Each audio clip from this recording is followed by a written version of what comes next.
तीन फोर की स्टेटमेंट्स हैं। आप बता सकते हैं प्रोसेस ट्री कैसा होगा?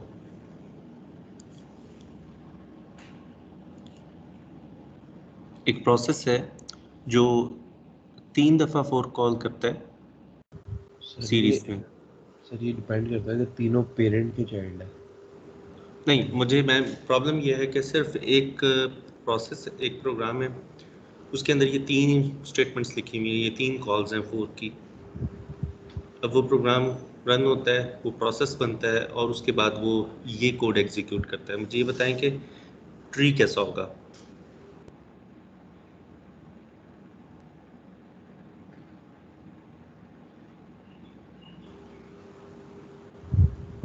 ये पेरेंट प्रोसेस है, यानी कि ये प्रोसेस है जिसने ये तीन कॉल्स करनी है। सर फिर तीन चाइल्ड लोग इसके तीन चाइल्ड हो जाएंगे बस। जी जी सर, अगर यही तीन कोड करें। ओके, अलग तो देखते हैं कि ये पेरेंट प्रोसेस है, आपको नज़र आ रहा है। इसने जब फर्स्ट फोर की कॉल की, यानी कि जी ये मेन प्रोसेस है जिसने ये तीन फोर की कॉल्स करनी है। इसने फर्स्ट जब फोर की कॉल इन्वोक की तो इसका एक चाइल्ड प्रोसेस बन गया। ये सिर्फ एक फोर की कॉल की अभी इसने। अब चाइल्ड प्रोसेस क्रिएट हो चुका है। चाइल्ड प्रोसेस ने भी एग्जीक्यूशन वहीं से स्टार्ट करनी है जहां पर फोर्क ने रिटर्न किया है। ओके, अब दूसरे फोर्क की बात करते हैं। अब जो दूसरा फोर्क कॉल करना है वो पेरेंट प्रोसेस ने भी करना है और चाइल्ड ने भी करना है, क्योंकि चाइल्ड प्रोसेस भी क्रिएट हो चुका है और उसका फ्लो भी टॉप डाउन है पेरेंट की तरह।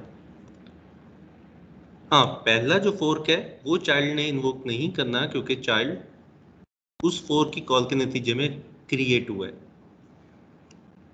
अब दूसरा जो फोर्क है, जो दूसरी फोर्क की कॉल है, वो पेरेंट ने प्रोसेस ने भी करनी है और चाइल्ड प्रोसेस ने भी करनी है।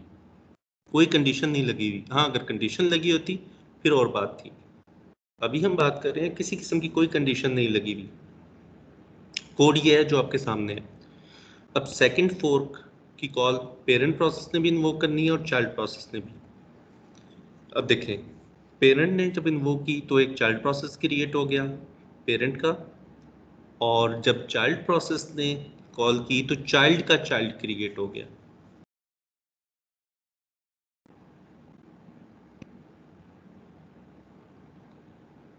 यहां तक कोई प्रॉब्लम?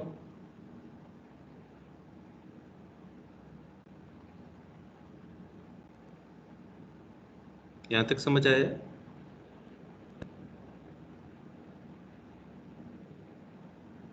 दो फोर की कॉल्स हो गई हैं। अब तीसरी फोर की जो कॉल है वो पेरेंट ने भी करनी है, पेरेंट के जो इमीडिएट दो चाइल्ड्स हैं उन्होंने भी करनी है और फर्स्ट चाइल्ड के चाइल्ड ने भी करनी है। यानी कि इन शॉर्ट जितने प्रोसेसेस इस वक्त मौजूद हैं उन सब ने ये तीसरी फोर की कॉल इन्वोक करनी है। ओके, अब देखिए, पेरेंट का तीसरा चाइल्ड क्रिएट होगा, पेरेंट के जो इमीडिएट चाइल्ड्स हैं उनके भी एक एक चाइल्ड क्रिएट होंगे और पेरेंट के चाइल्ड का जो चाइल्ड है उसका भी एक चाइल्ड क्रिएट हो जाएगा। यानी कि इस वक्त जितने प्रोसेस मौजूद हैं उन सब का एक एक चाइल्ड क्रिएट हो जाएगा। तीसरी कॉल सबने करनी है।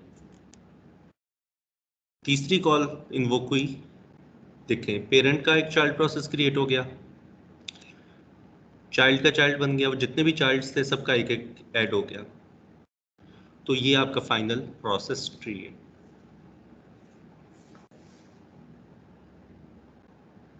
अब इसमें कोई कंडीशन नहीं लगी हुई, तीनों बिल्कुल सीरीज में लिखे हुए हैं। अगर सीरीज में लिखे होंगे तो ये आपका ट्री होगा। अब अगर एक फोर की कॉल और होती तो इस वक्त जितने प्रोसेस एग्जिस्ट कर रहे हैं सबका एक एक चाइल्ड क्रिएट हो जाता।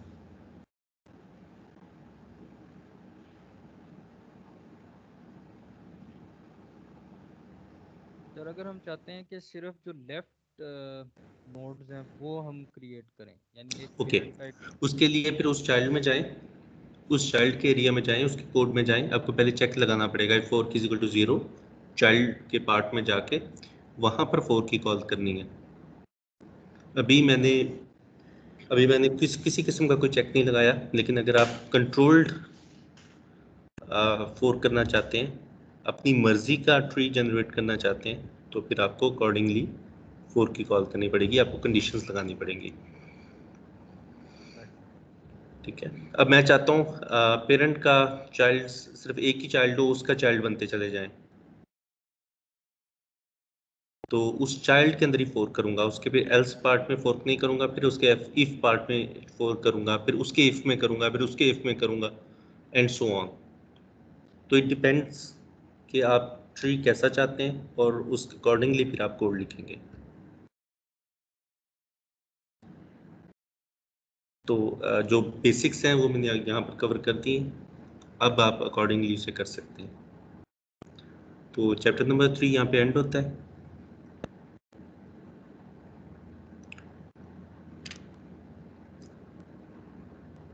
चैप्टर नंबर 4 स्टार्ट करने जा रहे हैं हम। ओके, चैप्टर नंबर 3 में हमने देखा कि हम एक चाइल्ड प्रोसेस क्रिएट करते हैं,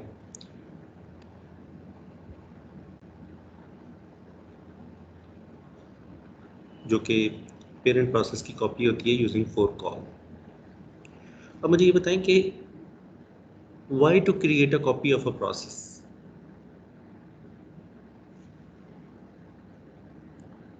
हम 4 की कॉल करते हैं, कॉपी क्रिएट हो जाती है। स्पीड अप करने के लिए, अगर हमने अरे सेट करना हो। बिल्कुल स्पीड अप करने के लिए हम चाहते हैं कि स्पीड अप करने के लिए, फाइन, बिल्कुल ठीक है। मल्टीपल प्रोसेसिंग, हम लोग मल्टीपल फाइल्स एक टाइम पे सर्च कर सकते हैं। बिल्कुल कर सकते हैं, इनके मल्टीपल प्रोसेसिंग कर सकते हैं, मल्टीटास्किंग हो सकती है, मल्टी प्रोसेसिंग अचीव हो सकती है। इनके 4 की कॉल करते हैं, जो चाइल्ड प्रोसेस क्रिएट होता है, जो कि अपने पेरेंट प्रोसेस की कॉपी होती है। अब चाइल्ड प्रोसेस के अंदर भी वही कोड पड़ा हुआ है जो पेरेंट प्रोसेस के अंदर पड़ा हुआ है, ऐसा ही है ना। सिर्फ फ़र्क इतना है कि पेरेंट अपना पार्ट एग्जीक्यूट कर रहा है और चाइल्ड अपना पार्ट एग्जीक्यूट कर रहा है। दोनों डिफरेंट कोड एग्जीक्यूट कर रहे हैं, दोनों के दरमियान हमने कुछ चेक्स लगाए हुए हैं। से हम कहते हैं इफ़ पार्ट जो है वो चाइल्ड प्रोसेस का है, जो एल्स पार्ट है वो पेरेंट का है। कोई एक कन्वेंशन को फॉलो कर लें, और it can be other way around as well, तो उससे कोई फ़र्क नहीं पड़ता। लेकिन जिस तरह हम कोड लिख रहे हैं, तो हम इफ़ में कंडीशन लगाते हैं 4 की इक्वल टू 0, इसका मतलब है जो इफ़ की कंडीशन है वो चाइल्ड प्रोसेस में ट्रू होगी और चाइल्ड प्रोसेस एग्जीक्यूट होगा। तो इफ़ की जो बॉडी है वो चाइल्ड प्रोसेस की है, एल्स की जो है वो पेरेंट प्रोसेस की है। फाइन, तो एक जो जी रीज़न जो जहन में आती है वो ये है कि अगर हमारे पास एक प्रोग्राम है जो कि एक्चुअली जिससे हमने कई प्रोग्राम्स चलाने हो, मतलब वो प्रोग्राम्स इंडिपेंडेंट, उनकी एग्जीज अलग अलग हो। एग्जैक्टली आपने एग्जैक्ट करना है। जी जी आप जी। चाहते हैं, आपने एग्जैक्ट करना है। आप कहते हैं कि किसी और प्रोसेस को आपने इन्वोक करना है, तो उसके लिए भी आप चाइल्ड प्रोसेस फर्स्ट क्रिएट करते हैं, और जब चाइल्ड प्रोसेस क्रिएट हो जाता है फिर आप एग्जैक्ट करके उसको रिप्लेस कर देते हैं with the image of another program. Fine, good, यही 3 रीजंस हैं जो बताई कि मल्टीटास्किंग अचीव हो सकती है, मल्टी प्रोसेसिंग अचीव करने के लिए आप ये करते हैं, और तीसरा आपने बताया कि हम एक नए प्रोसेस को, किसी डिफरेंट प्रोग्राम को इन्वोक करने के लिए भी ये काम करते हैं। तो वाई टू रेप्लिकेट प्रोसेस, पहले 2 की बात कर रहा हूँ, मल्टीटास्किंग और मल्टी प्रोसेसिंग की। हाँ, तीसरा एग्जैक्ट के केस में तो फिर we have no other option, फिर वो तो चाइल्ड प्रोसेस से ही होना है। लेकिन पहले 2 काम बेहतर तरीके से हो सकते हैं किसी और अप्रोच से। Why to replicate a process, जबकि पेरेंट चाइल्ड प्रोसेस में भी वही कोड पड़ा हुआ है जो पेरेंट प्रोसेस में, या तो डिफरेंट कोड्स हों। जब हम 4 की कॉल करते हैं तो चाइल्ड प्रोसेस भी तो एक पेरेंट प्रोसेस की कॉपी होती है, वो कॉपी क्रिएट हो जाती है मेमोरी में, पीसीबी भी कॉपी हो जाता है सिवाय चंद फील्ड्स के। अब मेमोरी में 2 कॉपीज एग्जिस्ट कर रही हैं, दोनों में सेम कोड पड़ा हुआ है, आपने एग्जैक्ट की कॉल नहीं करनी थी। सर यानी एक तरह से मेमोरी की स्पेस जो है हम हाँ, वो मतलब यूटिलाइज सही नहीं हो रही। इस्तेमाल। देखिए एफिशिएंटली यूटिलाइज इसलिए नहीं हो रही कि 2 GB का प्रोसेस है, उसने 4 की कॉल की, कॉपी क्रिएट हो गई 2 GB की, फिर उसने 4 की कॉल की, फिर 2 GB की कॉपी क्रिएट हो गई। यानी कि मेमोरी आपकी लिमिटेड है, जितना भी साइज हो, लेकिन इट इज लिमिटेड। मेमोरी का साइज तो फाइनाइट होता है। सर अगर हम एक गेम खेल रहे हैं और हमने उसके अंदर हमने यानी कि स्पीड अप करना है कुछ, तो हम 2 दफ़ा तो वो गेम नहीं चला सकते। एग्जैक्टली आप देखें ना, यही बिल्कुल, आप बिल्कुल सही समझें कि अगर 4 की कॉल करते हैं तो पूरी गेम का जो साइज है उसी साइज की एक और उस साइज का प्रोसेस क्रिएट हो जाएगा। फिर एक 4 करते हैं, फिर उसकी कॉपी क्रिएट हो जाएगी। मकसद क्या था करने का? जब दोनों में सेम कोड पड़ा हुआ है तो फिर हम ये काम क्यों कर रहे हैं? So that different parts of the program come to execution. इसीलिए कर रहे हैं ना कि हमारे एक प्रोसेस में एग्जीक्यूशन एक जगह से हो रही है सिर्फ। हम जब एक प्रोसेस बनाते हैं तो उसके अंदर एक कंट्रोल होता है जो कि मेन फंक्शन से स्टार्ट होता है। एक एक पॉइंट से एग्जीक्यूशन होती है और वो पॉइंट है मेन फंक्शन। मेन फंक्शन से एग्जीक्यूशन स्टार्ट होती है। और हम अगर 4 की कॉल करें, चाइल्ड प्रोसेस क्रिएट कर लें, तो एक फ्लो चाइल्ड में होगा, एक पेरेंट में होगा। तो अब 2 फ्लो हो गए। अब हम कह सकते हैं कि जी हमारा कोड जो है वो 2 पार्ट से एग्जीक्यूट हो रहा है। पेरेंट डिफरेंट पार्ट एग्जीक्यूट कर रहा है, चाइल्ड डिफरेंट पार्ट एग्जीक्यूट कर रहा है।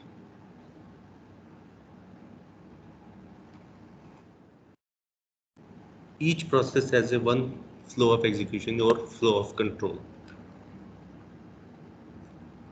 इसीलिए हम रेप्लिकेट कर रहे हैं। 4 की कॉल इसीलिए करते हैं कि नया प्रोसेस बनेगा, उसके अंदर भी एक फ्लो ऑफ कंट्रोल होगा। तो वो डिफरेंट पोजीशन से ओरिजिनेट होगा, ये डिफरेंट पोजीशन से ओरिजिनेट हो रहा है, ये डिफरेंट पोजीशन पे है।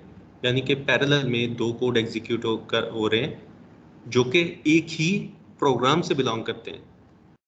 प्रोग्राम तो एक ही है, लेकिन प्रोसेस 2 क्रिएट कर लिए और दोनों डिफरेंट कोड एग्जीक्यूट कर रहे हैं। इसलिए हमने प्रोसेस की कॉपी क्रिएट की थी।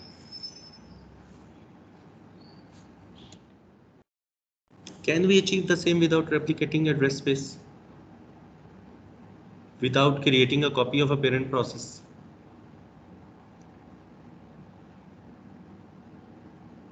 कॉपी क्रिएट किए बगैर, क्योंकि कॉपी में भी तो वही कोड है। क्या सर हम अगर हम सिर्फ डाटा सेगमेंट जो है उसको रेप्लिकेट करके कोड सेगमेंट से ही हम दूसरे डाटा सेगमेंट को चला दें, इस तरह से अगर कुछ करें। हाँ ऐसा कर लें, लेकिन जो हम कॉपी क्रिएट करेंगे कोड सेगमेंट की, जब हम कोड सेगमेंट की कॉपी क्रिएट करेंगे तो बात तो डाटा वही आ सेगमेंट गई। तो डाटा फिर सेगमेंट की कॉपी नहीं, एक्चुअली तो हमें कोड सेगमेंट चाहिए। हमने कॉपी क्रिएट क्यों की है कि इफ पार्ट एक प्रोसेस एग्जीक्यूट करे, एल्स पार्ट दूसरा प्रोसेस एग्जीक्यूट के, जैसे कि अब तक हम करते आए हैं, तो एक ही प्रोग्राम 2 पॉइंट से एग्जीक्यूट हो रहा हो। क्योंकि 2 प्रोसेस हैं, एक पॉइंट से एग्जीक्यूट कर रहा है, दूसरा दूसरे पॉइंट से एग्जीक्यूट कर रहा है। प्रोग्राम एक ही है, एग्जीक्यूशन 2 पॉइंट से हो रही है, तो स्पीड अप मिल गया हमें। हमने 4 प्रोसेस क्रिएट कर लिया तो 4 पॉइंट से एग्जीक्यूशन हो रही है, जो परफॉर्मेंस है वो 4 टाइम्स इंक्रीज हो गई। 4 सीपीयूज लगे हुए हैं,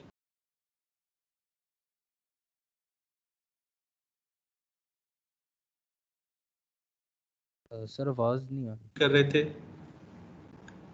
सिर्फ आपको नहीं आ रही, बाकी को भी नहीं आ रही? 5 सेकंड्स के सर लिए गई थी लेकिन अब आ गई। Okay.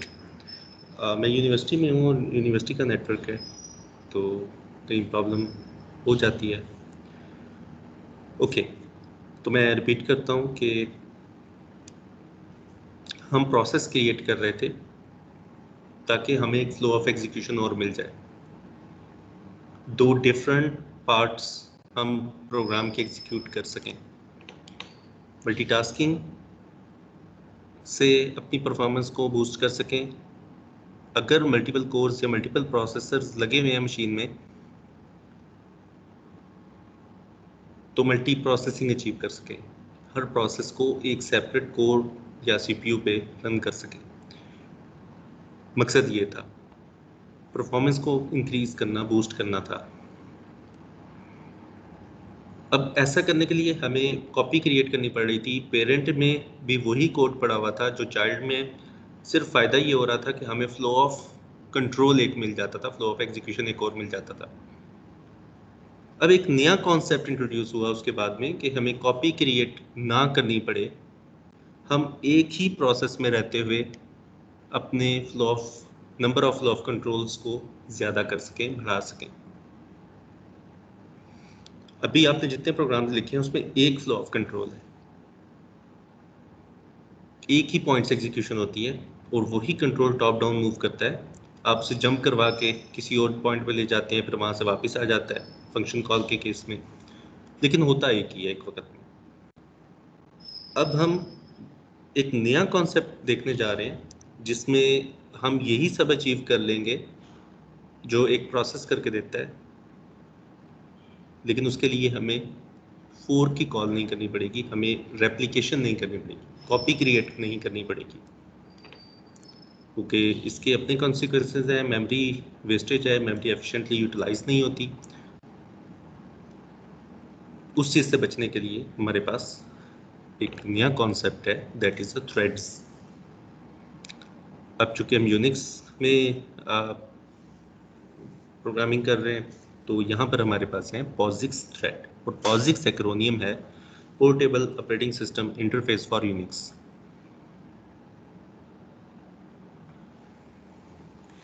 Means portable operating system interface for Unix means कि ये लाइब्रेरी यूनिक्स की जितनी डिस्ट्रीब्यूशंस हैं सब में अवेलेबल है। यूनिक्स की जो वर्जन्स x86 मशीन के लिए हैं, इंटेल प्रोसेसर्स के लिए हैं, जिसके अंदर आ जाता है रेड हैट, यूबंटू,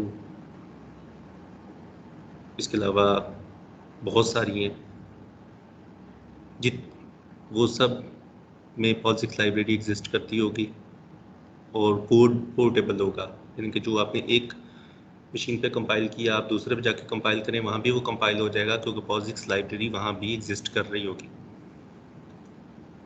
सर ये आप विंडोज़ में अवेलेबल है या विंडोज़ में भी अवेलेबल है इसकी एक वर्जन, वो भी आप विंडोज़ में भी कर सकते हैं, आपको ये पॉजिक्स लाइब्रेरी फॉर विंडोज़ भी अवेलेबल है। लेकिन यूनिक्स में तो ये बिल्ट इन है, विंडोज़ में तो आपको डाउनलोड करनी पड़ेगी। यूनिक्स में, यूनिक्स के किसी डिस्ट्रीब्यूशन पे चले जाएं, किसी उसके फर्दर फ्लेवर पे चले जाएं, वहाँ पर ये अवेलेबल होगी लाइब्रेरी।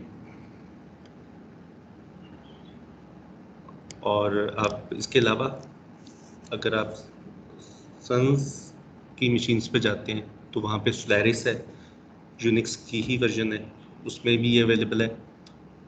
आप मैक बुक पे जाते हैं या मैक की मशीन्स पे, पुरानों पे जाते हैं जिनमें पावर पीसी आता था, मैक ओएस जो थे वो भी यूनिक्स की डिस्ट्रीब्यूशन है, सेम शेल है, ये सारी कमांड्स भी रन हो सकती हैं और ये पॉजिक्स लाइब्रेरी भी वहाँ पर अवेलेबल है।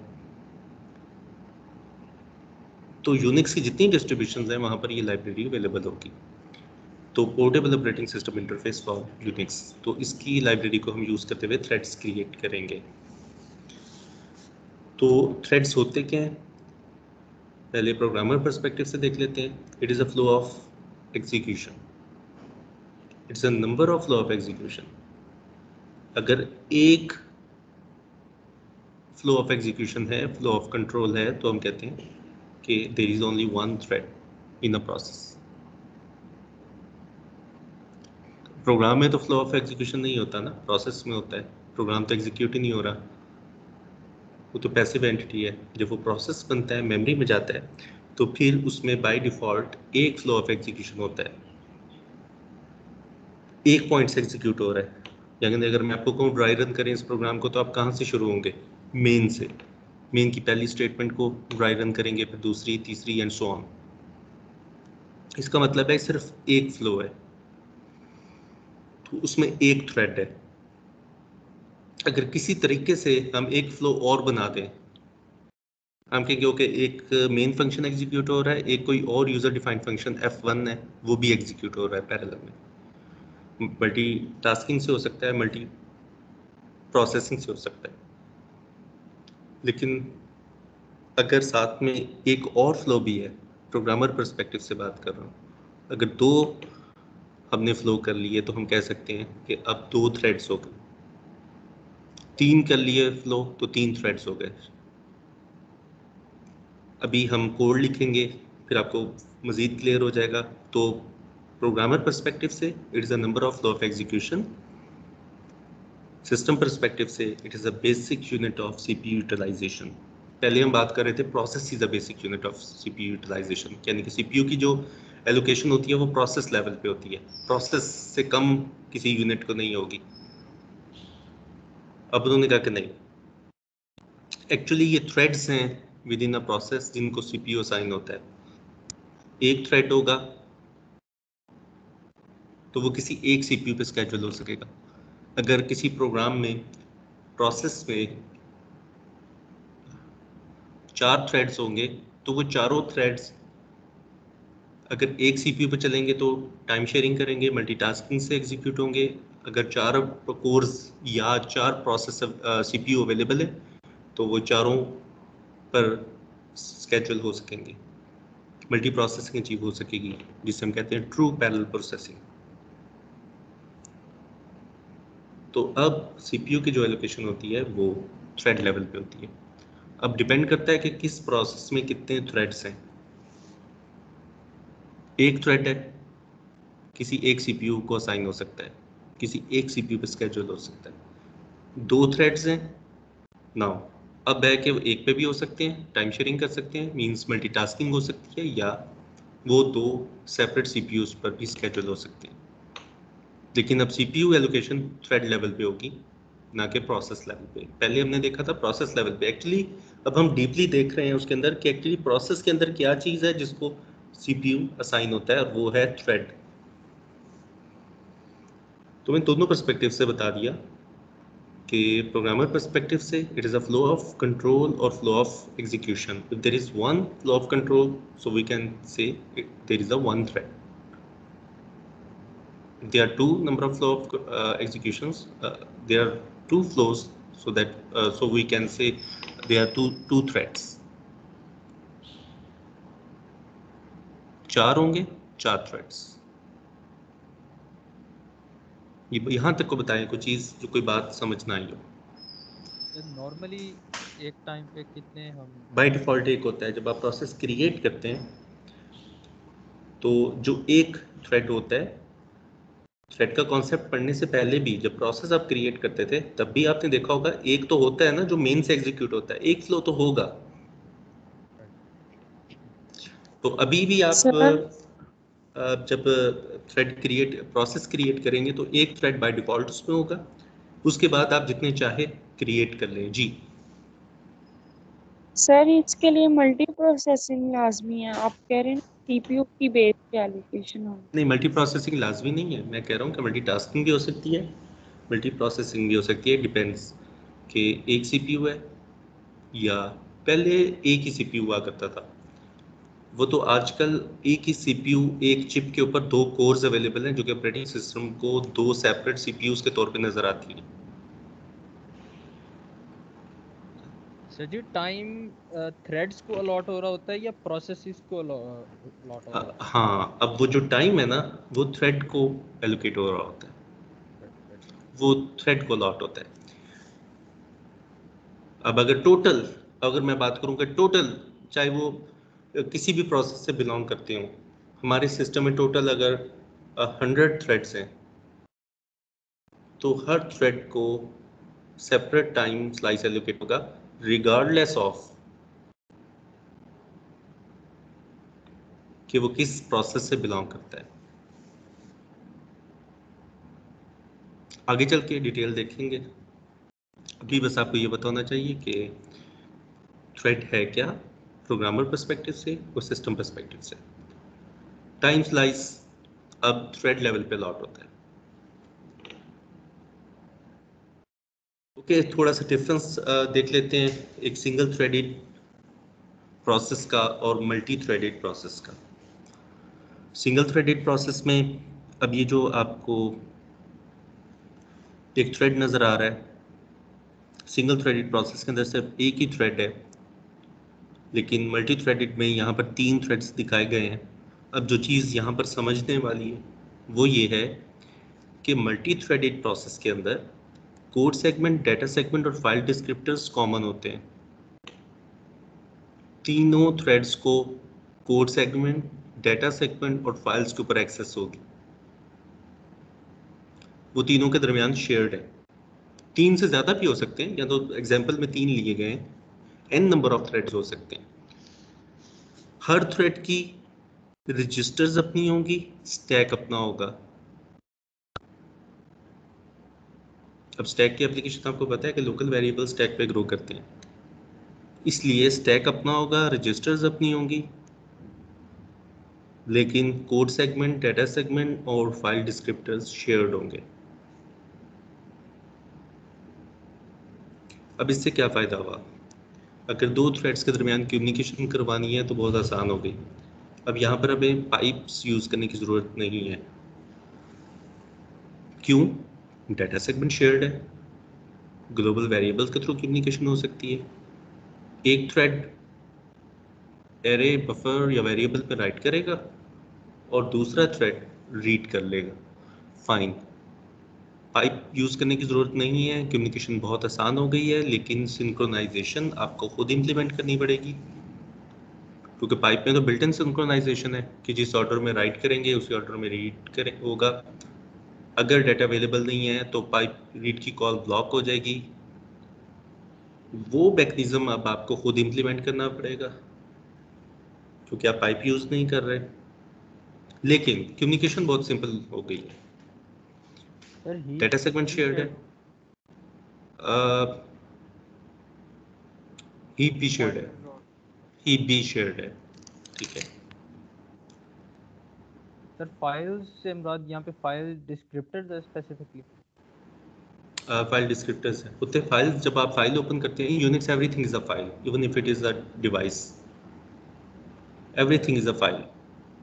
तो जिस तरह आप एक ऑर्डिनरी आस्की फाइल को ओपन करते हैं, बिल्कुल इसी तरह आप एक डिवाइस को ओपन करते हैं।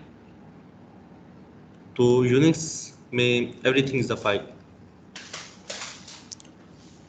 तो जब भी कोई फाइल ओपन होगी तो उसका आपको एक डिस्क्रिप्टर मिल जाएगा। तो ये फाइल्स का मतलब है फाइल डिस्क्रिप्टर्स। कोड सेगमेंट के अंदर आपका कोड पड़ा हुआ है और पूरा कोड पड़ा हुआ है, सारा कोड पड़ा हुआ है, यानी कि आपके प्रोग्राम में जितना कोड था, जितनी इंस्ट्रक्शंस थी, वो सारी कोड सेगमेंट के अंदर हैं, जितने वेरिएबल्स थे वो सारी डाटा सेगमेंट के अंदर हैं, और फाइल्स जितनी आपने ओपन की थी वो सारी डिस्क्रिप्टर्स की फॉर्म में डिस्क्रिप्टर टेबल के अंदर मौजूद है, और तमाम थ्रेड्स को उस पर एक्सेस है। कॉमन है ना, नजर आ रहा है? हाँ, सबका अपना क्या है, स्टैक अपना है। अब एक थ्रेड का स्टैक दूसरे थ्रेड के स्टैक से डिफरेंट है। अब एक थ्रेड दूसरे थ्रेड के स्टैक को एक्सेस नहीं कर सकता, दूसरे की रजिस्टर्स को एक्सेस नहीं कर सकता। हमने लास्ट क्लास में देखा था कि मल्टीटास्किंग कैसे होती है। हमने देखा था कि एक प्रोसेस से कंट्रोल लेने से पहले उसके कॉन्टेक्स्ट को सेव करते हैं और फिर उसे कंट्रोल लेकर दूसरे को देते हैं। Sorry, okay. हमने ये देखा था कि जब हमने एक प्रोसेस से कंट्रोल लेना होता है तो उस प्रोसेस के कॉन्टेक्स्ट को सेव करना होता है, और जिसको कंट्रोल देना है उसके कॉन्टेक्स्ट को रिस्टोर करना होता है। तो कॉन्टेक्स्ट क्या था? Set of registers, values of registers. तो यहाँ भी हर थ्रेड का अपना रजिस्टर्स का सेट है। अब इन तीनों थ्रेड्स के दरमियान मल्टीटास्किंग भी हो सकती है, मल्टी प्रोसेसिंग भी हो सकती है, वो डिपेंड करता है आपकी मशीन के ऊपर। और भी कुछ चीज़ें हैं, कुछ और भी फैक्टर्स हैं जिनके ऊपर वो डिपेंडेंट है, वो हम आगे चलते देखेंगे। ओके, इस स्लाइड का मकसद था आपको ये बताना कि प्रोसेस का स्ट्रक्चर अब कैसा होगा, क्या चीज़ें कॉमन होंगी, क्या चीज़ें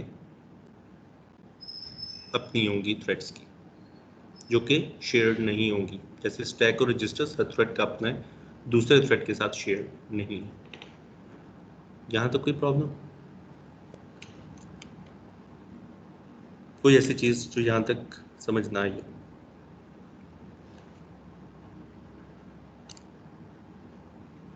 ओके, कोड लिखेंगे आगे चल के आज के लेक्चर में, तो फर्दर चीज़ें क्लियर हो जाएंगी।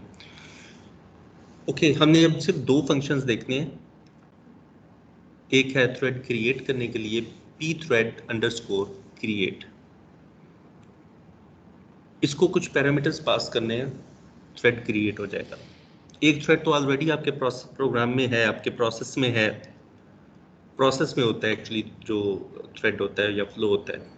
जब प्रोसेस क्रिएट हुआ था तो कर्नल ने एक थ्रेड तो क्रिएट कर दिया था, और ये वही थ्रेड होगा जो कि मेन से जिसकी एग्जीक्यूशन स्टार्ट होगी। अब आप मजीद जितने चाहे थ्रेड्स क्रिएट कर लें। अब हम जो लाइब्रेरी यूज़ कर रहे हैं POSIX थ्रेड की, इसके अंदर एक फंक्शन अवेलेबल है pthread_create। 4 पैरामीटर्स हैं इसके। फर्स्ट पैरामीटर है pthread_t टाइप का थ्रेड, ये एक्चुअली पॉइंटर है, ये उसकी आईडी रिटर्न करेगा। जिस तरह प्रोसेस की आईडी होती है तो थ्रेड की भी आईडी है, ताकि हम उसे आगे रेफर कर सकें, यूज़ कर सकें। अगर 5 थ्रेड हैं तो हमें किस तरह पता लगेगा कि हमने किस थ्रेड को स्टॉप करना है, किस थ्रेड को हमने कैंसिल करना है, तो उसकी आईडी से हम उसको रेफर करेंगे। तो पहला पैरामीटर तो बहुत सिंपल है कि pthread_t एक टाइप है और उसका पॉइंटर है। तो हम जो भी इस वेरिएबल को बाय रेफरेंस पास करेंगे तो वो उसको इनिशियलाइज कर देगा with the ID of a thread. पहला पैरामीटर बहुत सिंपल है, बाकी भी उतने ही सिंपल है। लेट्स सी दूसरा पैरामीटर, एट्रीब्यूट्स। ये भी हम बाय रेफरेंस पास करेंगे। एट्रीब्यूट्स क्या हो सकते हैं, इसमें स्टैक का साइज आप सेट कर सकते हैं। बाय डिफ़ॉल्ट 4 किलोबाइट आप कहते हैं कि नहीं 8 किलोबाइट होना चाहिए थ्रेड का साइज, स्टैक बड़ा होना चाहिए। You can do so. Stack size और उसकी आप स्केजुलिंग पैरामीटर्स को चेंज कर सकते हैं एंड सो ऑन। तो एट्रीब्यूट्स को हम अलग से देख लेंगे, अभी हमने बेयर मिनिमम देखना है। तो एट्रीब्यूट्स को हम डिफ़ॉल्ट रखना चाहेंगे कि डिफ़ॉल्ट एट्रीब्यूट्स हैं वही सेट हो जाएं। मोस्ट ऑफ द टाइम आप डिफ़ॉल्ट एट्रीब्यूट्स ही सेट करेंगे, तो यहाँ पे नल पास करते हैं।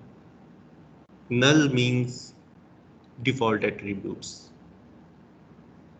तो सेकंड पैरामीटर में अगर आप अपने एट्रीब्यूट सेट करना चाहते हैं तो आप फिर उसके अपने एट्रीब्यूट्स को सेट करेंगे, जो कि हमने आगे चल के देखना है। अगर आपने एट्रीब्यूट सेट नहीं करने तो सिंपली यहाँ पर नल पास कर दें। नल पास करने का मतलब होगा कि जो भी डिफ़ॉल्ट एट्रीब्यूट्स हैं वो सेट हो जाए। तो पहला पैरामीटर तो आईडी हो गई, दूसरा पैरामीटर एट्रीब्यूट्स थे, वो हमने नल कर दिया, नल पास कर दिया। नल का मतलब है कि डिफ़ॉल्ट एट्रीब्यूट्स। अब तीसरे पैरामीटर पे आते हैं, वॉइड स्टैटिक रिटर्न टाइप है। हमने अब फंक्शन पास करना है, वो फंक्शन कैसा होगा। अब यहाँ पर हमने किस फंक्शन से हम थ्रेड एक्सटेंड करना चाहते हैं। पहला जो थ्रेड है वो तो मेन से एक्सटेंड हुआ था बाय डिफॉल्ट। ये तो आपको पता है ना कि जब प्रोसेस क्रिएट होता है तो उसकी एग्जीक्यूशन मेन फंक्शन से स्टार्ट होती है। Yes sir. गुड। तो अब जब हम थ्रेड क्रिएट करेंगे तो उसकी एग्जीक्यूशन कहाँ से स्टार्ट होनी चाहिए, तो उस फंक्शन का नाम बताएंगे कि इस फंक्शन से स्टार्ट होनी चाहिए। वो थ्रेड कहाँ से एक्सटेंड होना चाहिए तो वो हम उस फंक्शन का नाम पास करेंगे। लेकिन वो फंक्शन, जो भी हम फंक्शन का एड्रेस पास करेंगे यहाँ पर, उसकी रिटर्न टाइप क्या होगी और उसके आर्गुमेंट्स क्या होंगे वो फिक्स्ड है। अब उसको देख लें। इसे कहते हैं फंक्शन पॉइंटर। आपने शायद पीएफ में इसे नॉर्मली नहीं पढ़ाया जाता, थोड़ा सा एडवांस कंसेप्ट है, लेकिन इट्स क्वाइट सिंपल। अब नज़र आ रहा है पैरेंथेसिस से पहले लिखा हुआ है वाइड स्टैटिक। इसका मतलब है इस फंक्शन की रिटर्न टाइप वाइड पॉइंटर होगा, बिल्कुल ऐसे जैसे इंटीजर पॉइंटर होता है, कैरेक्टर पॉइंटर होता है। वाइड पॉइंटर एक ऐसा पॉइंटर होता है जो हर टाइप को पॉइंट कर लेता है। इसका मतलब है कि ये फंक्शन हर तरह का पॉइंटर रिटर्न कर सकता है। अगर इंटीजर होता तो सिर्फ इंटीजर पॉइंटर ही रिटर्न कर सकता था। वाइड पॉइंटर इसे जानबूझ के उन्होंने इसलिए रखा है कि हर तरह का पॉइंटर ये रिटर्न कर सके, हर तरह का एड्रेस ये रिटर्न कर सके। राइट सर, यानी अगर हम पी थ्रेड क्रिएट का अगर हमें फिर मुख्तलिफ फंक्शंस बनाने पड़ जाते इंटीजर्स के लिए, फ्लोट्स के लिए, लेकिन उन्होंने एग्जैक्टली void वाइड कर दिया। उन्होंने कहा किसी भी तरह का एड्रेस जो है वो रिटर्न हो जाए। सर 2 दफ़ा स्टैटिक की वैसे हाँ, दो नहीं, एक ही स्टैटिक है, बाहर देखे ना पैरेंथेसिस से बाहर एक स्टैटिक है, वाइड अंदर भी है स्टैटिक। वैसे। अभी मैं बात कर रहा हूँ बाहर वाले स्टैटिक की, ओके सर। ठीक है। वाइड स्टैटिक इसका मतलब है रिटर्न टाइप वाइड पॉइंटर है। क्लियर? Yes sir. अब मैं आता हूँ पैरेंथेसिस के अंदर जहाँ पे लिखा हुआ है स्टार्ट रूटीन। स्टार्ट रूटीन लिखा हुआ है ना, इसके साथ भी स्टैटिक लिखा हुआ है। इसका मतलब है कि फंक्शन को बाय रेफरेंस पास करना है। ये फंक्शन पॉइंटर है, राइट राइट, सही हो गया। फंक्शन का नेम है, यानी कि नेम आपने बाय रेफरेंस पास करना है उसके साथ M% लगा के। और उसके बाद फिर दूसरी पैरेंथेसिस देखें, उसमें वाइड स्टैटिक लिखा हुआ है। सर n% लगा के पास करना है कि स्टैटिक लगा के पास करना है? आप कैसे बाय रेफरेंस कैसे पास करते हैं कि वेरिएबल को?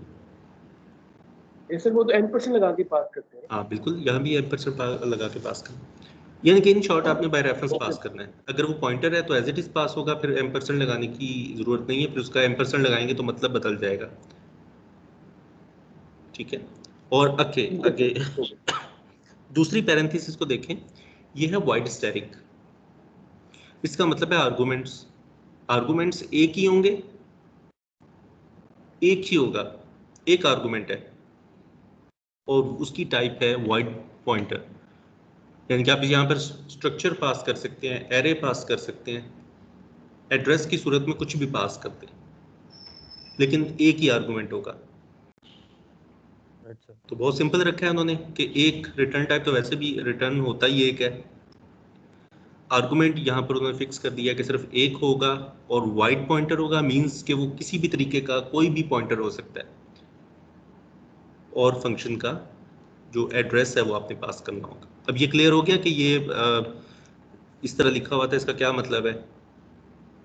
Yes sir. सर तो एक और आप बस जी बात पूछनी थी जी कि ये जो वॉइड स्टैटिक जो आखिर में लिखा हुआ है, यानी कॉमा से पहले जो हाँ हाँ, पॉइंटर है सर, इसका यानी हम अगर एक ऑब्जेक्ट हमने पास करना है तो पहले हम एक पॉइंटर बनाएंगे उसको वॉइड उसको टाइप। वाइड वाइड पॉइंटर में कास्ट करके भेजिए। Right sir. उसके ओके। एड्रेस को, से मैंने एक वेरिएबल है v, या एक स्ट्रक्चर है, उसका एक ऑब्जेक्ट है, क्लास का ऑब्जेक्ट है, ठीक है। उसके एड्रेस को मैं टाइप कास्ट करूंगा टू वाइड पॉइंटर और भेज दूंगा। Quite simple. वो आगे चल के देखेंगे, आपको ये क्लियर हो जाएगा। अगर यहाँ पे कोई पैरामीटर क्लियर नहीं होता तो आगे चल के क्लियर हो जाएगा, अभी आपने कोड लिखना है। अगर अच्छा, अब हमने कहा कि एक पैरामीटर होगा, वो पैरामीटर क्या होगा? वो आगे लास्ट आर्गुमेंट है इस फंक्शन का, वाइड स्टैटिक आर्गुमेंट। अगर आर्गुमेंट आप पास कर रहे हैं तो यहाँ पे वो आर्गुमेंट लिख दें, अदरवाइज नल लिखते हैं। नल का मतलब है कि आप कोई आर्गुमेंट पास नहीं कर रहे।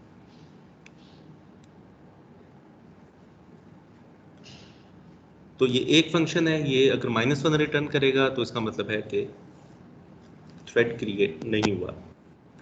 अभी हम इसे कॉल करेंगे, दूसरा फंक्शन हम देख लेते हैं। दूसरा फंक्शन सर ये एक है बात कि सुनिए, जी कि ब्रैकेट्स नहीं, स्टार्टिंग में जो है वाइड स्टैटिक फिर ब्रैकेट स्टार्ट होगी, यहाँ पे एक और ब्रैकेट नहीं आएगी? यही इसका नहीं, इसका सिंटैक्स ही यही है? यही सिंटैक्स है। असल में अच्छा आपने ना फंक्शन पॉइंटर नहीं पढ़े हुए, अब प्रॉब्लम ये है। बाकी अच्छा सब अच्छा। कुछ पढ़ा हुआ है, दो चीज़ें आपने नहीं पढ़ी हुई और वही यूज़ हो रही हैं। एक आपने वाइड पॉइंटर नहीं पढ़ा हुआ और दूसरा आपने फंक्शन पॉइंटर नहीं पढ़ा हुआ। लेकिन कोई ऐसा मसला नहीं है, कोई बस इतना सिंपल है कि बस इतना जैसे आपको एक दफ़ा बताने की देर है। अभी ठीक हो कोड गया। लिखेंगे, ये क्लियर हो जाएगा, ठीक है। ये मैंने मैन पेजेस से कॉपी किया हुआ है, जो यूनिक्स का मैनुअल है, इसे मैंने वहीं से इसे कॉपी किया हुआ है, तो इसमें कोई गलती की गुंजाइश नहीं है। अच्छा, अब इसको जब भी कंपाइल करेंगे ना इस कोड को, तो आपको पी थ्रेड के ऑप्शन के साथ कंपाइल करना पड़ेगा, अदरवाइज कंपाइलर एरर देगा। और जो हेडर फाइल इंक्लूड करनी होगी वो भी pthread.h इंक्लूड करनी होगी।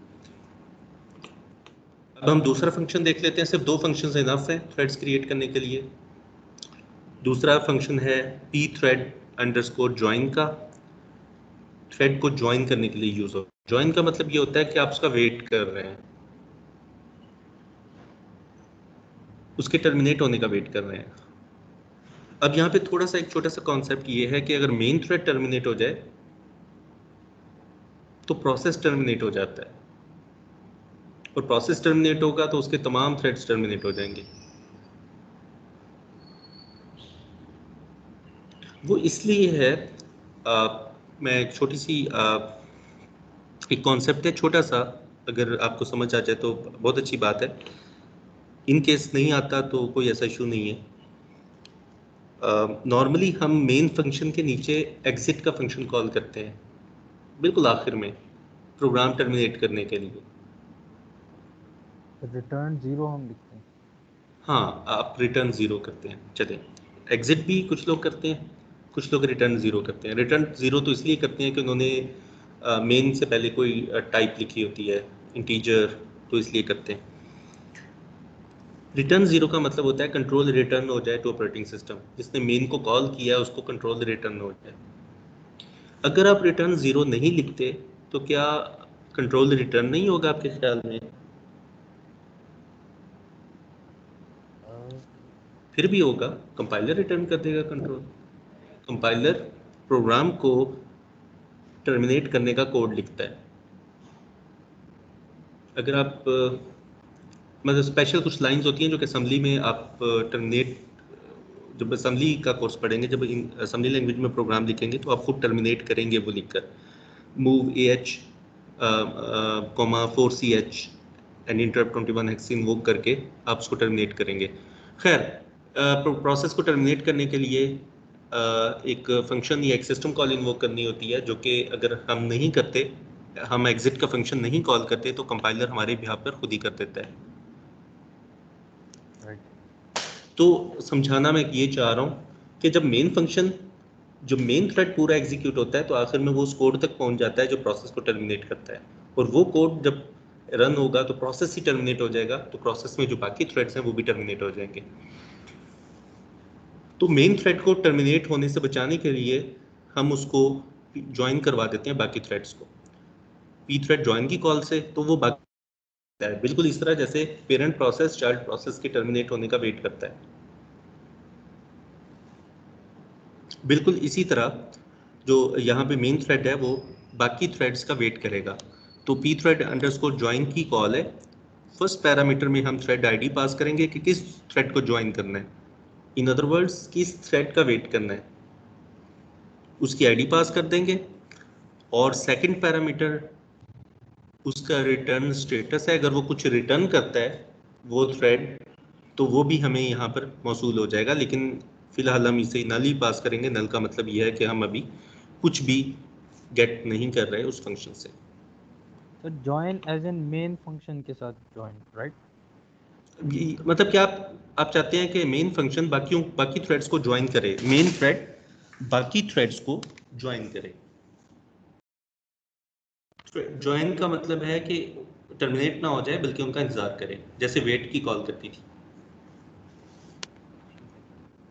ठीक है। अच्छा, अगर आपने ज्वाइन नहीं किया, अगर मेन थ्रेड में आपने बाकी थ्रेड्स को ज्वाइन नहीं किया तो क्या होगा? मेन थ्रेड एग्जीक्यूट होगा, मेन थ्रेड कंप्लीटली एग्जीक्यूट होगा तो प्रोसेस को टर्मिनेट कर देगा।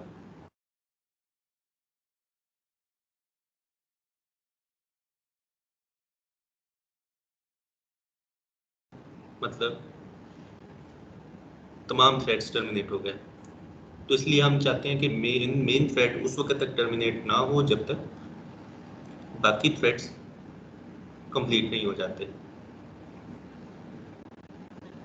बाकी थ्रेड्स को वर्कर थ्रेड का नाम देते हैं, और जो मेन थ्रेड है वो मेन थ्रेड ही कहलाता है, यानी कि वो थ्रेड जिसे ऑपरेटिंग सिस्टम ने क्रिएट किया। अब हम यहाँ पे एक छोटा सा कोड लिखते हैं और ये सारे कॉन्सेप्ट इंप्लीमेंट करके देखते हैं। एक एग्जांपल है यहाँ पर, मैं एक एग्जांपल यहाँ पर अब चलते हैं हम नोटपैड की तरफ। जी, स्क्रीन नजर आ रही है सबको? Yes sir. ओके। सबसे पहले हमने यहाँ पे इंक्लूड कर लेनी है pthread.h हेडर फाइल।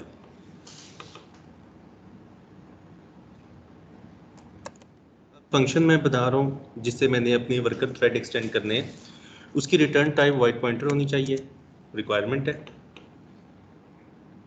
फंक्शन का नाम कुछ भी हो सकता है, F1 रख लेता हूँ मैं,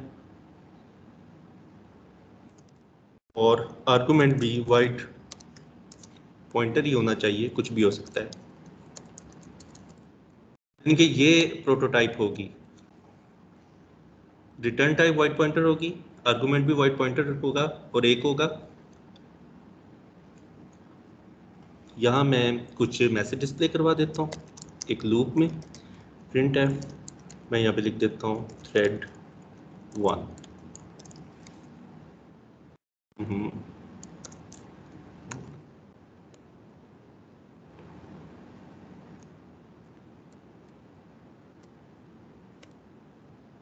इसी को कॉपी करके एक और फंक्शन बना लेते हैं, इसका नाम रख देते हैं F2 और इसके अंदर हम लिख देते हैं थ्रेड 2। मैं इनफाइनाइट लूप में इसलिए चला रहा हूँ ताकि आपको दोनों का बिहेवियर नजर आए, आपको पता नजर आए कि ये थ्रेड 1 अब एग्जीक्यूट हो रहा है, अब थ्रेड 2 एग्जीक्यूट हुआ है, अब 1 हुआ है, फिर अब 2 हुआ है, एंड सो ऑन। मैं इसलिए लूप में चला रहा हूँ। अगर मैं लूप में लगाता तो वो इतनी फास्टली एग्जीक्यूट होना था कि आपको उसका जो बिहेवियर है वो नजर नहीं आना था। ओके, अब यहाँ पर pthread अंडरस्कोर t टाइप का thread id 1 and thread id 2 दो वेरिएबल्स क्रिएट कर लिए उनकी आईडीज को स्टोर करने के लिए। फंक्शन कॉल कर रहा हूँ pthread underscore create. First parameter pass करना है by reference thread id tid1, ताकि उसकी आईडी हम स्टोर करें और उसे ज्वाइन कर सकें उस आईडी की बेस पर। सेकंड पैरामीटर होता है एट्रीब्यूट्स, अभी हमने स्लाइड में देखे हैं, नल पास करेंगे क्योंकि हमने डिफ़ॉल्ट एट्रीब्यूट्स ही सेट करने हैं। थर्ड पैरामीटर है function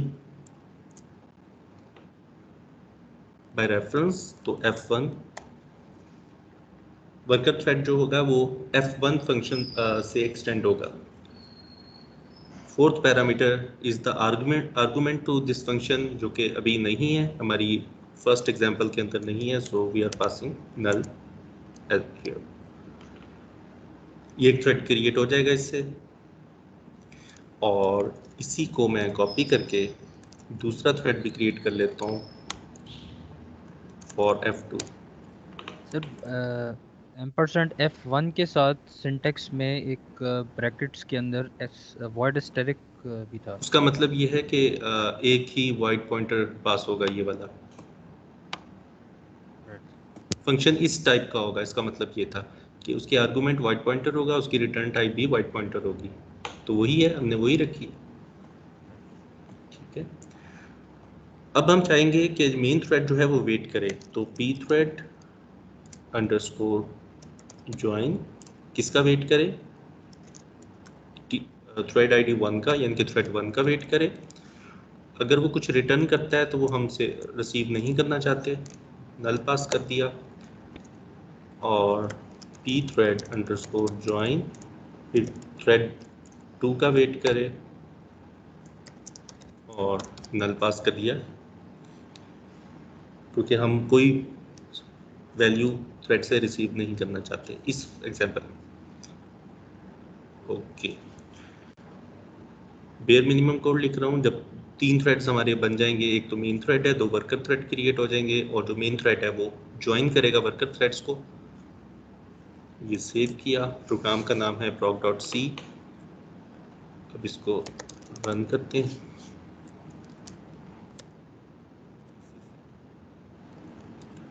proc.c -o proc.out। Okay, अब जो नई चीज़ आप देख रहे हैं दैट इज़ अपने ऑप्शन pthread भी कंपाइलर को पास करनी है। अगर आप ये पास नहीं करेंगे तो एरर आएगा, प्रोग्राम कंपाइल हो गया। अगर मैं ये पास नहीं करता pthread तो क्या होगा, undefined reference to pthread create and join. तो आपने ये पास करना है। अब मैं रन करता हूँ prog डॉट आउट।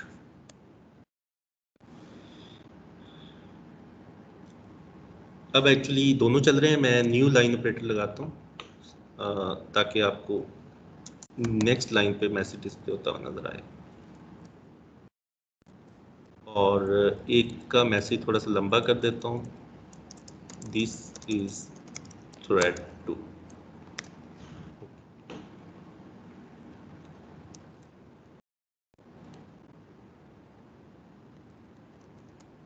कंपाइल किया,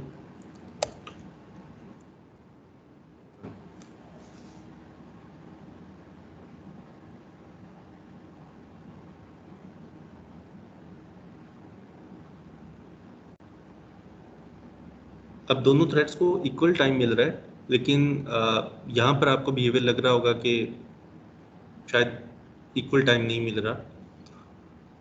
उसकी रीज़न ये है कि आईओज इन्वॉल्व है।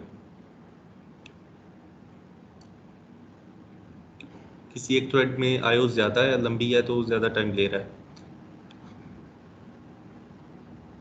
IO call IO as in screen पे शो करने के लिए जो आउटपुट हाँ एग्जैक्टली क्योंकि हमने तो आईओ हम तो नहीं कर रहे। ये प्रिंट कर रहे हैं ना, तो एक्चुअली आईओ कॉल है।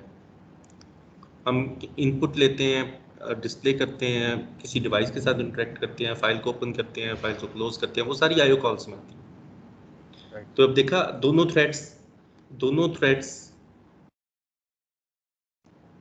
के दरमियान मल्टीटास्किंग भी हो सकती है, मल्टी प्रोसेसिंग भी हो सकती है, लेकिन दोनों सूरतों में बिहेवियर ऐसा ही होगा। अगर मल्टीटास्किंग भी हो रही हो तो तब भी हमें आउटपुट ऐसी नजर आएगी, क्योंकि मॉनिटर एक है, स्क्रीन एक है ना। तो मॉनिटर में तो वो किसी भी ऑर्डर में, किसी भी आर्बिट्रेरी ऑर्डर में उस क्यू में इंसर्ट हो जाएगा पीसीबी। यानी कि अगर एक ही मॉनिटर है तो उसका क्यू भी एक होगा। तो अगर दो थ्रेड्स हैं या तो दोनों थ्रेड्स उस क्यू में इंसर्ट हो गए किसी भी ऑर्डर में, हम ऑर्डर इंपॉर्टेंट नहीं है, किसी भी ऑर्डर में इंसर्ट हो गए, तो जिसको पहले सर्विस मिल जाए। कहने का मतलब यह है कि अगर मल्टी प्रोसेसिंग भी हो रही है तब भी बिहेवियर यही होगा कोड का, उसकी आउटपुट आपको ऐसी ही नजर आएगी, क्योंकि डिवाइस एक लगी हुई है। सर वो कुछ लोग 2-3 मॉनिटर्स भी यूज करते हैं। हाँ, वहाँ पर फिर आपके पास ऑप्शन होगी कि दो थ्रेड्स में एक मॉनिटर पे डिस्प्ले करे, दूसरा दूसरे पे करे, तो फिर आपको पैरेलल में नजर आएगा। ठीक है, तो यहाँ पर चूंकि मॉनिटर एक है, स्क्रीन एक है, तो आपको एक ही उस पर नजर आना है। तो वो तो जाहिर है फिर आपको किसी ऑर्डर में वो किसी आर्बिट्रेरी ऑर्डर में स्केड्यूल हो जाएगा कि कौन सा पहले मॉनिटर पे राइट करेगा और कौन सा बाद में।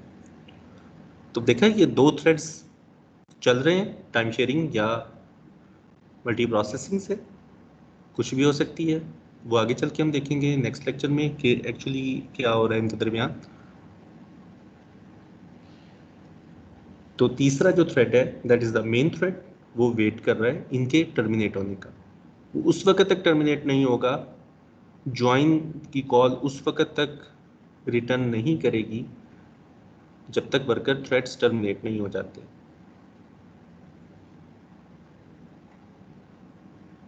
सर ये अगर ज्वाइन ना लगा हुआ होता तो ये प्रोग्राम कब का टर्मिनेट हो चुका होता? अभी देख लेते हैं। ये मैं कंट्रोल सी किया, मैं वापस कोड पे आता हूँ और इनको कमेंट कर देता हूँ, या मैं स्लीप का फंक्शन लगा दूँ। मैं यहाँ पर इसको ख़त्म कर देता हूँ और स्लीप होता है। डिले कैसे डालते हैं आप? जैसे स्लीप लगा दें आप। 5, ओके, 5 सेकंड का डिले डाल रहा हूँ। कंपाइल किया, अब रन किया, 5 सेकंड तक चलेगा, उसके बाद टर्मिनेट हो जाएगा। टर्मिनेट क्यों हो गया? क्योंकि वो जो ज्वाइन हमने किया नहीं था, मेन थ्रेड 5 सेकंड्स तक रुका स्लीप की वजह से और उसके बाद फिर वो टर्मिनेट हो गया। जब वो टर्मिनेट हुआ तो वर्कर थ्रेड्स भी टर्मिनेट हो गए। वर्कर थ्रेड्स इसलिए टर्मिनेट हो गए कि उसने प्रोसेस को टर्मिनेट कर दिया। किसी एक थ्रेड के टर्मिनेट होने से दूसरे थ्रेड पे कोई फर्क नहीं पड़ता, लेकिन मेन थ्रेड के टर्मिनेट होने से बाकियों पे इसलिए फर्क पड़ रहा है कि मेन थ्रेड जाते हुए प्रोसेस को टर्मिनेट कर देता है। ठीक हो गया।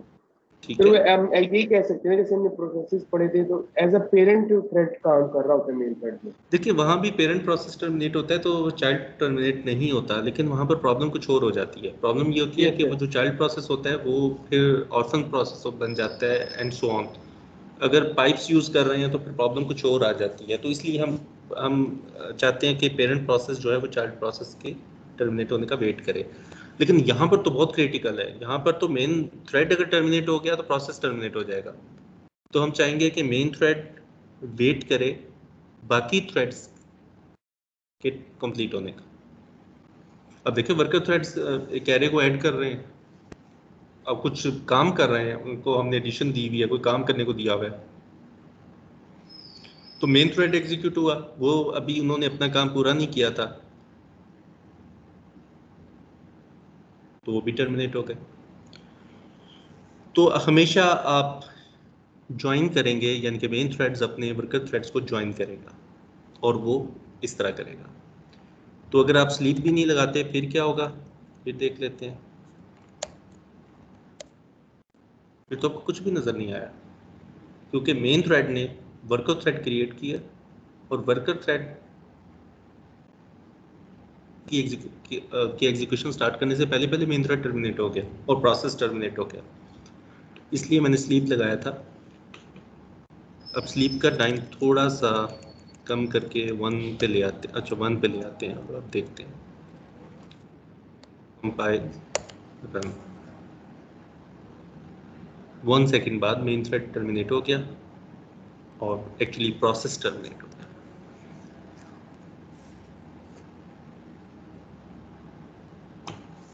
अब देखें कोई कॉपी क्रिएट नहीं हुई, मेमोरी में कोई कॉपी क्रिएट नहीं हुई, 4 की कॉल हमने नहीं की, लेकिन वो ही अचीव कर लिया जो चाइल्ड प्रोसेस करके देता था, जो 4 की कॉल करके देती। अब मेमोरी को हमने एफिशिएंटली यूटिलाइज कर लिया। हाँ, अगर एग्जैक्ट की कॉल करनी होती तो फिर शायद हम ये काम फिर नहीं हम थ्रेड से कर सकते हो, क्योंकि जब भी मैं एग्जैक्ट की कॉल करूंगा तो पूरा प्रोसेस, चाहे उसमें जितने भी थ्रेड्स हों, वो प्रोसेस पूरा का पूरा रिप्लेस हो जाएगा with the image of new program. Sir एक बात बताइएगा, थोड़ी सी एक चीज है कि अगर मैं चाहता हूँ कि मेरा F1 थ्रेड जो है, ठीक है, जो पहले कंप्लीट हो उसके बाद F2 स्टार्ट, या F2 पहले कंप्लीट हो Okay. उसके बाद F1 स्टार्ट। हमारा नेक्स्ट चैप्टर है सिंक्रोनाइजेशन, अच्छा उसमें हम करेंगे ये काम। अच्छा ठीक है, मैं मेरी कोशिश ये है कि मैं जितने मतलब कि इंटरेस्टिंग टॉपिक्स हैं वो मैं कवर करूं, बाकी चीज़ों को मैं जितनी क्विकली स्किप कर सकता हूं कर दूं, उसमें गो थ्रू कर दूं। जस्ट नेक्स्ट टॉपिक जो नेक्स्ट चैप्टर है हमारा वो है सिंक्रोनाइजेशन पे। वो होगा शायद मिड से पहले स्टार्ट हो जाए, लेकिन वो इंक्लूडेड नहीं होगा मिड में, मिड टर्म एग्जाम में वो इंक्लूडेड नहीं कब है? होगा। मिड की आपको नहीं आई अभी तक, 7 तारीख को है। अच्छा सर, तो यूनिवर्सिटी के अंदर ही आती? जी यूनिवर्सिटी में होगा। ठीक है sir. Sir P thread create जो एक हमें रिटर्न करता है, नंबर रिटर्न करता है, उसको हमने उसके क्या फ़ायदा होगा हमें उसको देखना है, अगर तो कॉल फेल हो जाती है, जो थ्रेड क्रिएट नहीं हो सका किसी वजह से। क्यों नहीं हो सका? मैंने फंक्शन का नेम गलत दे दिया। वो खैर फंक्शन का नेम तो हम गलत दे नहीं सकते, कंपाइलर नहीं करने देगा। से कि मैंने यहाँ पर एड्रेस दिया और किसी वजह से नहीं क्रिएट हो पाया, कोई एरर आ गया, तो -1 रिटर्न हो जाएगा। सर एरर्स को यानी हैंडल करने का ही बुनियादी तौर पे, उससे ज़्यादा उसका कोई हम अब फ़ायदा देखिए फोर्क भी तो -1 रिटर्न करता था ना, अगर किसी वजह से, जो कि नॉर्मली फेल नहीं होती फोर्क की कॉल। बहुत रेयर है, लेकिन फेल तो हो सकती है, किसी वजह से प्रोसेस क्रिएट नहीं हो सका। एक चेक लगा होता है अपर लिमिट के ऊपर होता है कि इतने प्रोसेस हो सकते हैं मैक्सिमम। अगर वो ऑलरेडी वो लेवल अचीव हो चुका है तो फिर आप 4 की कॉल करेंगे तो वो शायद फेल हो जाए, वो प्रोसेस क्रिएट ना करें। सही है सर। इन शॉर्ट कि अगर थ्रेड क्रिएट नहीं होता तो ये कॉल -1 रिटर्न कर देगी। रिटर्न टाइप्स वैलिडेशन वो आपने खुद करनी है, मेन पेजेस से आप इसको डिटेल्स की पढ़ लीजिएगा। तो ये हमारा थ्रेड का पहला प्रोग्राम था जिसके अंदर हमने 2 थ्रेड्स क्रिएट किए। एक ही प्रोसेस है, रैम में कोई कॉपी क्रिएट नहीं हुई, सिर्फ एक ही प्रोसेस है जो मेन प्रोसेस है। अब जितने चाहे थ्रेड्स क्रिएट कर लें, थ्रेड की इंफॉर्मेशन को स्टोर करने के लिए थ्रेड कंट्रोल ब्लॉक बनता है जिसके अंदर थ्रेड की रजिस्टर्स और स्टैक की इंफॉर्मेशन और बाकी चीज़ें होती हैं, थ्रेड आईडी वगैरह सेव होती है। थ्रेड कंट्रोल ब्लॉक बनता है बिल्कुल प्रोसेस कंट्रोल ब्लॉक की तरह, जिसमें थ्रेड स्पेसिफिक इंफॉर्मेशन होती है। तो वो कौन बनाता है, कौन मेंटेन करता है, इस पर डिस्कशन हमारी नेक्स्ट लेक्चर में होगी। यहाँ तक कोई प्रॉब्लम है तो वो आप डिस्कस कर सकते हैं। लैब का वेट ना कीजिएगा, ये कोड आज ही लिख कर चला कर देख लीजिएगा। मैं ये कोड आपके साथ शेयर कर रहा हूँ, मैं ये इससे कमेंट्स हटा के तो अभी आपके साथ शेयर कर देता हूँ। जो है कर्नल में एक बनता है, यानी एक ही होता है जो सारे जो प्रोसेस हैं वो उस पीसीबी में होते हैं। तो सर ये जो थ्रेड कंट्रोल ब्लॉक है ये मल्टीपल होंगे या ये, क्योंकि हर सारे प्रोसेस पीसीबी में नहीं होते। जब कोई प्रोसेस क्रिएट होता है तो साथ उसका पीसीबी भी उसके अगेंस्ट क्रिएट हो जाता है। तो जितने प्रोसेस होंगे उतने पीसीबीज होंगे। और तो यहाँ भी ऐसे ही है, पीसीबी के जितने अंदर फिर होंगे उसकी मल्टीपल इंफॉर्मेशन थ्रेड। होता है। नहीं, पीसीबी के अंदर मल्टीपल थ्रेड्स नहीं होंगे। पीसीबी उसकी एक्चुअली कर्नल के अंदर रिप्रेजेंटेशन है। प्रोसेस क्रिएट हुआ, अब प्रोसेस क्रिएट हुआ तो हाउ कर्नल नो कि प्रोसेस क्रिएट हुआ है, उसकी क्या इंफॉर्मेशन है, उसका आईडी क्या है, उसकी मेमोरी लिमिट्स क्या हैं, उसकी रजिस्टर्स की इंफॉर्मेशन क्या है, उसने कौन सी फाइल्स ओपन की हुई हैं। अब ये सारी इंफॉर्मेशन जो उस प्रोसेस से रेलिवेंट है वो पीसीबी के अंदर सेव होगी। तो जब भी कोई प्रोसेस क्रिएट होता है तो साथ उसका पीसीबी भी क्रिएट हो जाता है। ठीक है, सर पीसीबी की यानी कि मिसाल है एक लिंक लिस्ट की जो एक सिरे से शुरू हो रहा है अगले से, लिंक लिस्ट की जो एक नोड होती है ना, उसकी मिसाल है पीसीबी की। और जो थ्रेड कंट्रोल ब्लॉक है वो बिल्कुल ऐसा ही है जैसे पीसीबी होता है, बिल्कुल वैसे होता है, लेकिन वो थ्रेड की इंफॉर्मेशन को सेव करता है। Right sir. ठीक है, तो थ्रेड की इंफॉर्मेशन को सेव करने के लिए थ्रेड कंट्रोल ब्लॉक होता है, TCB। ओके, ये कोड आपने लिखकर अपने हाथों से बल्कि लिखिएगा और ये आपने आज रन करके देख लेना है। लैब तक का वेट ना कीजिएगा, आज आपने कॉन्सेप्ट गेट किया है, आज ही आप चला के इसे देख लें। जो काम हम प्रोसेस से कर रहे थे वो काम हमने थ्रेड से कर लिया है। सिर्फ एग्जैक्ट एक्सेप्शनल है, अगर आपने एग्जैक्ट करना है तो फिर आप थ्रेड्स क्रिएट नहीं करेंगे, फिर आपको मजबूरन प्रोसेस ही क्रिएट करना पड़ेगा। लेकिन उसमें तो कोड ही डिफरेंट हो गया। तो जो हम कह रहे थे कि जी रेप्लिकेट हो रहा है, वो रेप्लिकेशन वाला प्रॉब्लम तो सॉल्व हो गया। अब कॉपी क्रिएट नहीं हो रही तो एग्जैक्ट तो वैसे भी उसके कंटेंट्स को डिस्ट्रॉय कर देती है, तो वो तो प्रोसेस ही डिफरेंट हो गया। इन शॉर्ट के एक प्रोग्राम के अगेंस्ट एक प्रोसेस है, तो एग्जैक्ट की कॉल तो दूसरे प्रोग्राम को ले आती है, तो नंबर ऑफ प्रोसेसेस और नंबर ऑफ प्रोग्राम्स इक्वल हो गए, then there is no issue. Sir इसका मतलब ये ना कि फोर्क का जो असल जो मकसद है वो एग्जैक्ट के साथ है, यानी रिलेटेड। हाँ, अब उसको तब यूज करें जब आपने एग्जैक्ट करना है। वरना उसका ऐसा कोई एडवांटेज नहीं है, वो नहीं, ये थ्रेड एक्चुअली थ्रेड्स का कॉन्सेप्ट नया कॉन्सेप्ट है, यानी कि प्रोसेस के बाद का कॉन्सेप्ट है। अब हमारे पास जो अल्टरनेटिव है वो अवेलेबल है और जो एफिशिएंटली मेमोरी को यूटिलाइज कर रहा है, तो विल गो फॉर दैट। आप फोर्क भी कर सकते हैं, आप थ्रेड भी क्रिएट कर सकते हैं। तो आगे चल के हम देखेंगे, फिर आपको फर्दर क्लियर होगा कि थ्रेड्स की कितनी टाइप्स के होते हैं, और बाज़ का हमें थ्रेड्स हम क्रिएट नहीं कर पाते, फिर हमें वापस फोर्क पे आना पड़ता है, हमें चाइल्ड प्रोसेस पे आना पड़ता है। कि आज के लिए इतना काफ़ी है। तो कल हम बाकी थ्योरी देखेंगे थ्रेड से रेलिवेंट, फिर हम पैरामीटर पास करेंगे और कुछ रिटर्न करवाएंगे। तो यहाँ पर हमारा थ्रेड्स कंप्लीट हो जाएगा। 2 लेक्चर्स और आपके थ्रेड्स पे लगेंगे और थ्रेड्स कंप्लीट हो जाएंगे इंशाल्लाह। ओके जी। सर अल्लाह आप कह रहे हैं कि हाफ़िज़। सैम्पल को फिटिंग तो 15 पे नहीं कर लेती यूनिवर्सिटी?